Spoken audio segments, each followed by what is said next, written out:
เกิดแห่งความรู้ร่างกายของเราเป็นที่อยู่ของความดีร่างกายของเราเป็นที่อยู่ของความชั่วมนุษย์เกิดมาพร้อมกับความชั่วติดตัวมนุษย์เกิดมาพร้อมกับความดีติดตัวทั้งความชั่วและความดีเป็นสมบัติติดกายเรามาเมื่อเราเกิดมาแล้วเราได้พิจารณาศึกษาเรียนรู้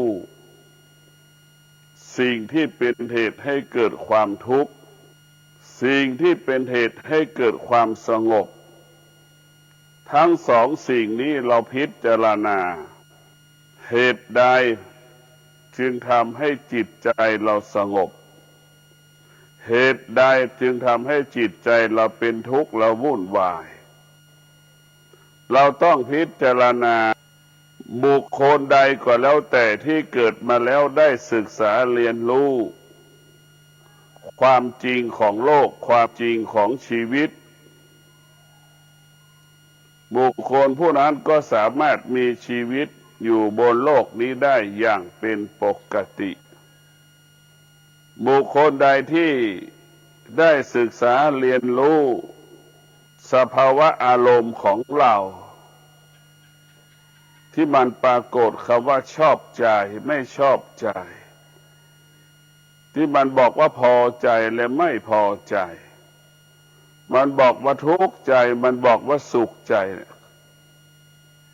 คำเหล่านี้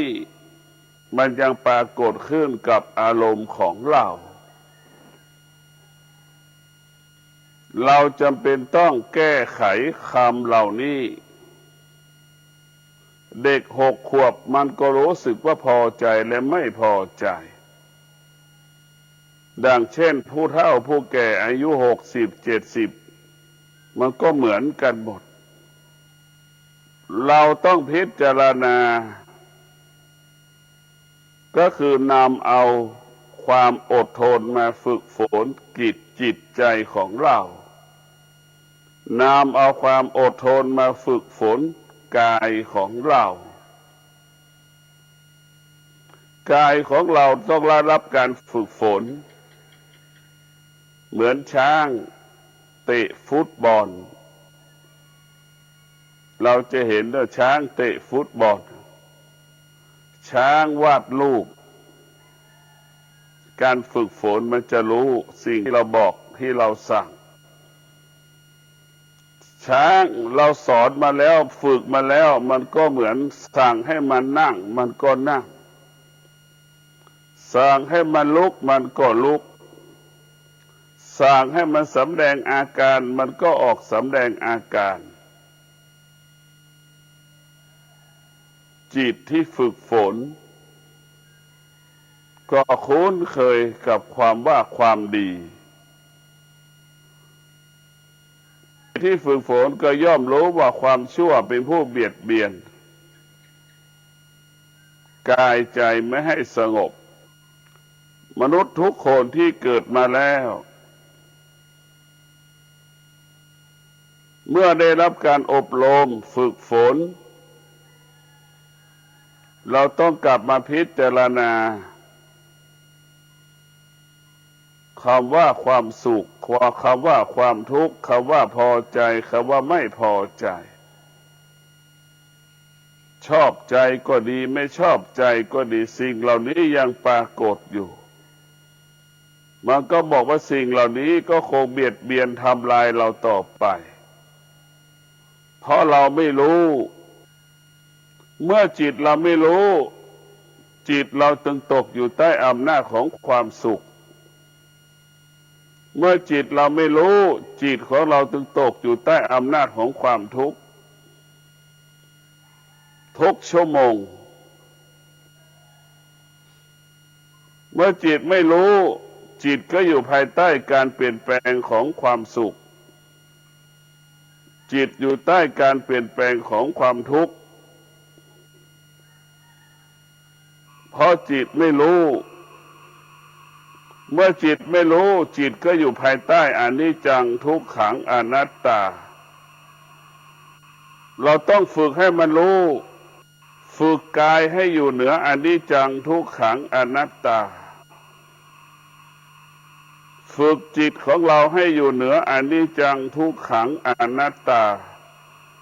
ฝึกกายฝึกจิตให้คุ้นเคยกับอนิจจังทุกขังอนัตตาที่มันปรากฏที่มันสำแดงอาการการฝึกฝนกายของเราก็เปรียบเสมือนก้อนหินที่อยู่หรือหน้าผาเมื่อแสงแดดปรากฏทุกวานหินก้อนนั้นก็คุ้นเคยไม่สำแดงอาการใดๆฤดูหนาวปรากฏก้อนหินก้อนนั้นก็นิ่งสงบไม่สำแดงอาการใดๆพอถึงช่วงฤดูฝนตก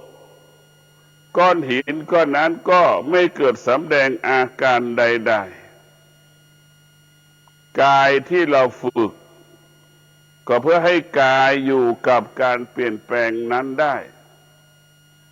เช่นไฟมันไหม้ก็ดีกายเราก็รู้ว่าไฟมันไหม้แล้วกายเราฝึกกายให้อยู่กับคำว่าฤดูร้อนปรากฏฝึกกายเพื่อให้คุ้นเคยกับคำว่าฤดูหนาวปรากฏฝึกกายให้เราคุ้นเคยกับคำว่าฤดูหนาวปรากฏเมื่อเราฝึกแล้วมันก็จะคุ้นเคยดังเช่นหมีขั้วโลกเหนืออยู่ภายใต้น้ำแข็งข้างบนเป็นน้ำแข็งข้างล่างเป็นน้ำหมีขั้วโลกเหนือก็สามารถมีชีวิตอยู่ได้โดยการฝึกฝนอบรมจิตใจตนเองหรือเหตุการณ์ต่างๆที่เกิดการเปลี่ยนแปลงเป็นผู้พัฒนาให้หมีนั่นอยู่ภายใต้ก้อนน้ำแข็งได้อยู่กับความหนาวเย็นได้ดังที่เราสัมผัสเห็นหมีอยู่ในขั้วโลกเหนือนั้นมนุษย์ไม่สามารถอยู่ได้แต่สัตว์สามารถอยู่ได้เพราะฉะนั้นพวกเราที่เกิดมาแล้วมีสติรู้สิ่งที่ควรรู้ได้แก่ศีลสมาธิปัญญาเป็นสิ่งที่ควรรู้และเป็นสิ่งที่เราควรสะสมสั่งสมเหมือนดั่งเสื้อผ้าที่เราสะสมเราควรสะสมสั่งสมศีลสมาธิปัญญาให้กับกายกับใจของเราดังเราสะสมเสื้อผ้าเก็บเสื้อผ้าไว้ในตู้ไม่ต่ำกว่า30 ตัวแต่ละคนเราต้องสะสมศีลสมาธิปัญญาเป็นสิ่งที่เราควรรู้เมื่อเรารู้ศีลสมาธิปัญญาแล้วเราจะเข้าใจวิธีการดำเนินชีวิตวิธีการดำรงชีวิตของเราแล้วเราก็ปฏิบัติตนถูกได้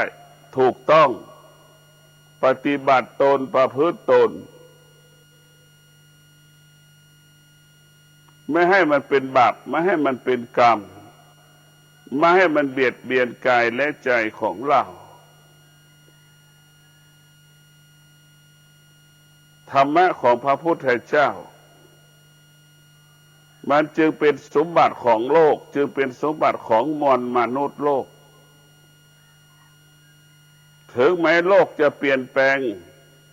จักรวาลก็เปลี่ยนแปลงดวงดาวก็เปลี่ยนแปลงดวงจันทร์ก็เปลี่ยนแปลงดวงอาทิตย์ก็เปลี่ยนแปลงแต่ธรรมะของพระพุทธเจ้าไม่เปลี่ยนแปลงธรรมะของพระพุทธเจ้าก็คืออดทนธรรมะของพระพุทธเจ้าก็คือวิริยะภาคเพียรนั่นคือธรรมะของพระพุทธเจ้าเมื่อเรามีความอดทนเมื่อเรามีความภาคเพียรเกิดคำว่าชนะสำเร็จ เกิดคำว่าสำลิดผลเกิดคำว่าคุณภาพเกิดคำว่าประสิทธิภาพชีวิตของเราต้องพิจารณาด้วยหลักธรรมคำสอนของพระพุทธเจ้าโดยเฉพาะตัวปัญญาจะเห็นเราจะเห็นทุกข์เราจะเห็นสุขเมื่อเรามีปัญญานี่คือรู้ความเป็นจริงรู้ตามความเป็นจริงรู้ลึกรู้ไกลรู้รอบรู้ลึกรู้ไกลเพราะปัญญานี่เป็นตัวรู้ดังบุคคลที่งอกดวงจิตงอกงามด้วยปัญญาบุคคลผู้นั้นอยู่กับการเปลี่ยนแปลงนั้นได้อย่างเป็นปกติบุคคลที่มีปัญญาจึงไม่หวั่นไหวเมื่อการเปลี่ยนแปลงปรากฏบุคคลที่เจริญด้วยปัญญาจึงไม่มีเหตุไม่มีผลไม่สงสัยใดๆทั้งสิ้นกับสิ่งที่มันปรากฏกับร่างกายของเราเพราะปัญญาจะบอกจะสอนให้เรารู้สอนให้เรารู้ให้เราละให้เราวางรู้ของพระพุทธเจ้าไม่ให้เรายึดติดรู้ของพระพุทธเจ้ารู้ได้ให้เราละให้เราสลัดออกไปจากกายและใจของเรารู้ด้วยปัญญาจึงไม่ยึดติดยึดมั่นสิ่งที่รู้ร่างกายของเรานี่เป็นธรรมชาติธรรมะ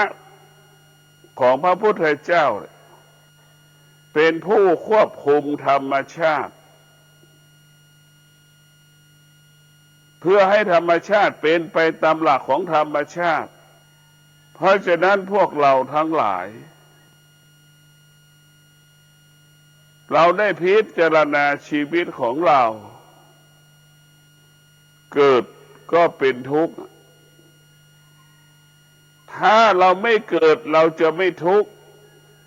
ถ้าตราบใดที่เรายังเกิดเวียนว่ายตายเกิดเป็นมนุษย์อยู่เราก็จะเป็นทุกข์การเกิดเป็นเหตุให้เกิดความทุกข์ทั้งปวงที่เราประสบอยู่ตั้งแต่เกิดไปจนถึงเราหมดลมหายใจเราจะดับทุกข์ก็คือไม่ต้องกลับชาติมาเกิดเมื่อเรายังเวียนว่ายตายเกิดอยู่เราจะต้องประสบกับสิ่งที่เราทำไว้ทำชั่วได้ชั่วทำดีได้ดีบุคคลใดที่เคยนั่งสมาธิมาแล้วในอดีตฝึกฝนอบรมจิตของเรามาแล้วในอดีตพอเกิดมาชาตินี้สภาวะจิตมันก็จะคุ้นเคยกับคำว่าความดีอยากนั่งสมาธิอยากสวดมนต์สิ่งเหล่านี้แหละเป็นสิ่งที่งดงามเมื่อเราฝึกฝนแล้วเราจะทำความดีทุกวันเราต้องมีสติเราจะทำความดีก็คือเราจะรักษาศีลทุกวันเราจะทำความดีทุกขณะลมหายใจเราจะใช้สมาธิไปกำกับไปกำหนดควบคุมร่างกายจิตใจของเราให้มันเป็นเอกเทศให้มันเป็นเอกภาพเพราะฉะนั้นพวกเราทั้งหลาย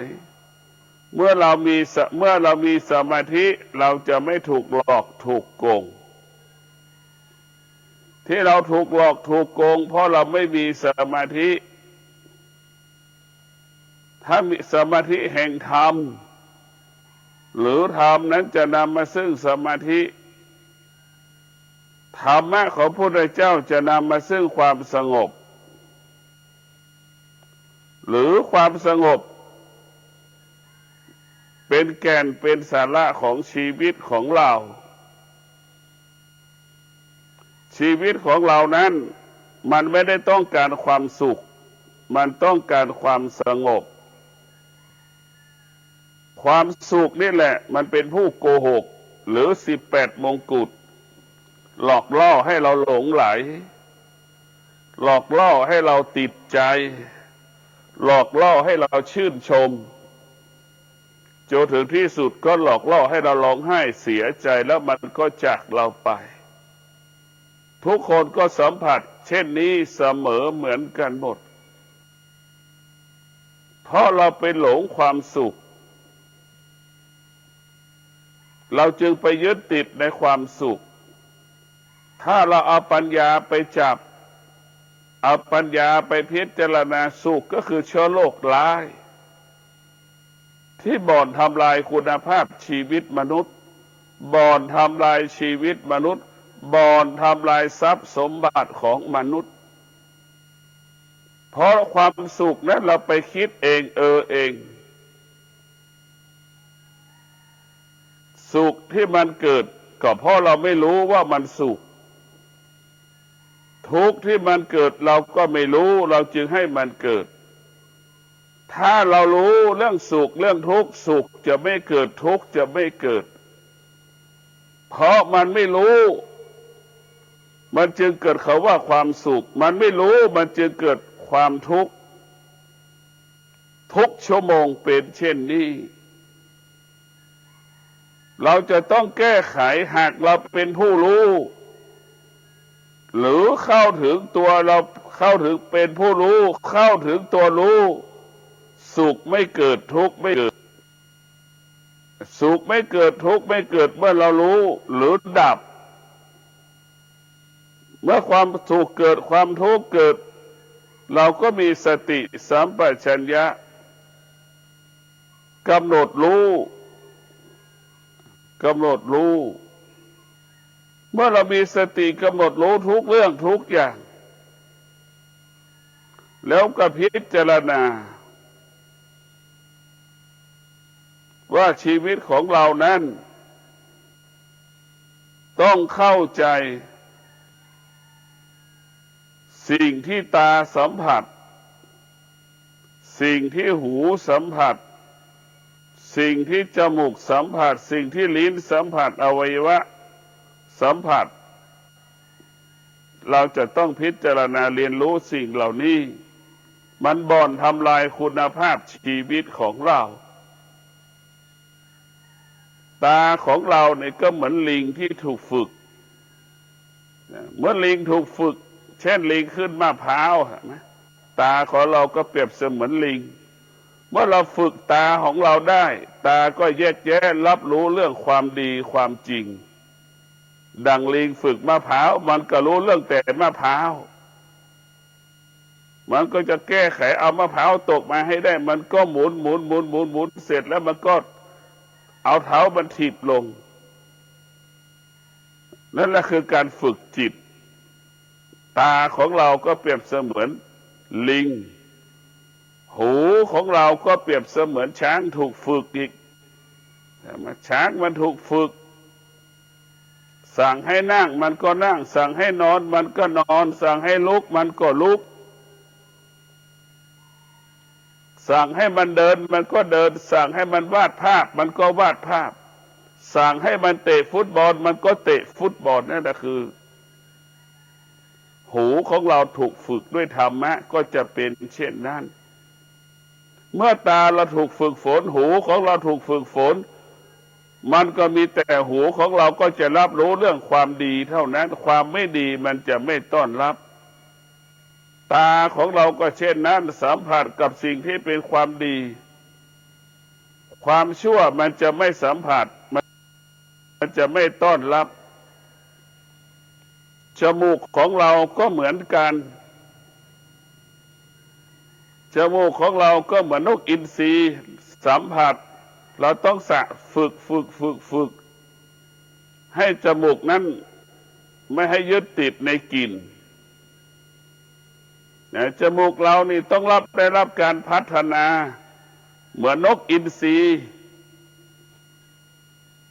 เลี้ยงดูแล้วมันก็สั่งการได้ไปแล้วมันก็กลับเพราะฉะนั้นพวกเราทั้งหลายการฝึกฝนเนี่ยให้กายของเราเนี่ยเหมือนสัตว์แสนรู้ชีวิตของเราต้องได้รับการฝึกฝนอบรมแยกแยะสิ่งที่เป็นบ่อนทำลายการนั่งสมาธิของเราเราจะต้องแก้ไขสิ่งที่มันทำลายในการนั่งสมาธิคืออารมณ์รู้ที่เรารู้เราจะไม่ตอบสนองสิ่งที่เรารู้เรามีสติสัมปชัญญะรู้สึกตัวอยู่ตลอดเวลาเมื่อเรารู้สึกตัวเราจะไม่สร้างภาระเราจะไม่สร้างปัญหาให้กับคนใกล้ตัวปู่ย่าตายายพ่อแม่ญาติพี่น้องของเราการฝึกฝนนี่สำคัญที่สุดมนุษย์ทั้งหลายเกิดมาไม่ได้ฝึกฝนตนเอง มนุษย์ส่วนมากก็ไปอาศัยสิ่งอื่นๆกับบุคคลอื่นๆไม่ได้พิจารณาว่าตนแลเป็นที่พึ่งแห่งตน เรารู้ว่าไวรัสโควิด -19 ปรากฏประเทศแต่ละประเทศนั้นพึ่งพาตนเองอาศัยตนเองตนแลเป็นพึ่งแห่งตน 90% เป็นเช่นนี้เราพิจารณาว่าชีวิตของเราก็เป็นเช่นนั้นตนแลเป็นที่พึ่งแห่งตนไม่มีใครช่วยเราได้นอกจากตัวเราเท่านั้นตนแลเป็นที่พึ่งแห่งตนนี่เป็นสิ่งที่ดีที่สุดเหมือนพ่อแม่บางคนไม่เคยขอร้องลูกหมายถึงไม่สร้างภาระให้กับลูกตนเองจะเป็นเรื่องความดีก็ช่างเรื่องความไม่ดีก็ช่างเพราะฉะนั้นพวกเราทั้งหลายเราจะไม่สร้างภาระปัญหาให้กับบุคคลอื่นๆเราจะต้องพิจารณาเอาตนแลเป็นที่พึ่งแห่งตนนั้นเป็นการสร้างความดีเป็นการอยู่ตัวได้ตัวเราเองบาปกรรมก็ไม่เกิดมันก็อาจจะโมโหให้กับตัวเราเองเท่านั้นไม่รู้จักจะไปโมโหกับใครพระพุทธเจ้าได้เป็นพุทธเจ้าก็เพราะว่าตนแลเป็นที่พึ่งแห่งตนคำว่าตนแลเป็นที่พึ่งแห่งตนต้องประกอบไปด้วยความอดทนต้องประกอบไปด้วยวิริยะภาคเพียรต้องประกอบไปด้วยสัจจะบารมีต้องประกอบไปด้วยอธิฐานบารมีการบำเพ็ญเพียรภาวนาของพุทธเจ้าจึงได้ตรัสรู้เป็นพระพุทธเจ้าจึงได้รู้ความจริงของโลกเพราะฉะนั้นพวกเราทั้งหลายเราจะได้รู้ความจริงของโลกนั้นได้เราจะเป็นต้องมีสติพิจารณาภาษาพระปฏิบัติก็บอกว่าการเกิดนี่แหละเป็นเหตุให้เกิดความทุกข์ถ้าเราไม่อยากทุกข์เราก็ไม่ต้องกลับชาติมาเกิดการเกิดนี่แหละเป็นพาหนะนำความชั่วร้ายทั้งหลายให้กับชีวิตของเราเพราะนั้นการเกิดจึงเป็นบ่อเกิดแห่งปัญหาทั้งหลายที่ชีวิตเราประสบอยู่ทุกวันนี้เพราะฉะนั้นพวกเราทั้งหลายกลับมาสนใจว่าทำไมการเกิดเป็นเหตุให้เกิดความทุกข์เราต้องพิจารณาน้อมนำเอาสิ่งเหล่านี้มาสู่กายสู่ใจน้อมนำเอาสิ่งเหล่านี้มาพิจารณาชีวิตของเราจะพิจารณาเอาพระสมถกรรมฐานมาพัฒนากายของเรา เอามาพัฒนาอวัยวะของเรา เราจะหาหนทางให้กายเราสงบต้องพึ่งพาพระสมถกรรมฐานจะทำให้กายเราสงบทำให้ใจเราสงบความสงบนี่เป็นสมบัติของมนุษย์ทุกๆคนที่ต้องเกิดมาแล้วต้องการความสงบมากกว่าความสุขเราจะต้องพิจารณาว่าความสุขนี่เป็นผู้บ่อนทำลายชีวิตเรามากกว่าความทุกข์พอทุกข์มันคงความเป็นปกติชัดเจนแต่ไอความสุขนี่สิมันเป็น18 มงกุฎมันหลอกล่อให้เราหลงไหลตลอดเวลาเล่นแร่แปรธาตุหลอกเรามาตลอดจนถึงที่สุดความสุขก็คือ18 มงกุฎหลอกเรามาตลอดเวลาความสุขนั่นคือกิเลสตัวจริงนะเป็นกิเลสตัวจริงแล้วความสุขนี่แหละจึงเป็นผู้บ่อนทำลายเราเพราะเราไปยึดติดสิ่งต่างๆนั่งก็ไม่สงบเราไม่มีอาสนะนั่งมันก็จะเกิดอาการว่าเจ็บก้นเจ็บขามันจะมีเหตุมีผลตลอดจิตที่ฝึกฝนมันไม่ได้เป็นเช่นนั้นอยู่ไหนก็ได้นั่งบนก้อนหินก็ได้นั่งพื้นดินก็ได้เพราะเข้าใจว่าชีวิตของเราเป็นเช่นนั้นชีวิตของเราเป็นเช่นนั้นจึงขอความสุขสวัสดีจงเกิดแก่ท่านทั้งหลายที่ฟังธรรมะทางสายเอกหลวงปู่มั่นดอยนางเมาะมีสติดำรงตนด้วยศีลสมาธิปัญญาคำว่าความสงบปรากฏขึ้นที่กายที่ใจศีลสมาธิปัญญาจึงเป็นบ่อเกิดแห่งความสุขเป็นเหตุให้เกิดความสุขขอให้ท่านทั้งหลายได้ต้อนรับได้น้อมนำเอาศีลสมาธิปัญญาต้อนรับศีลสมาธิปัญญามาสู่กายและสู่ใจกายและใจจะเกิดคำว่าสงบตลอดกาล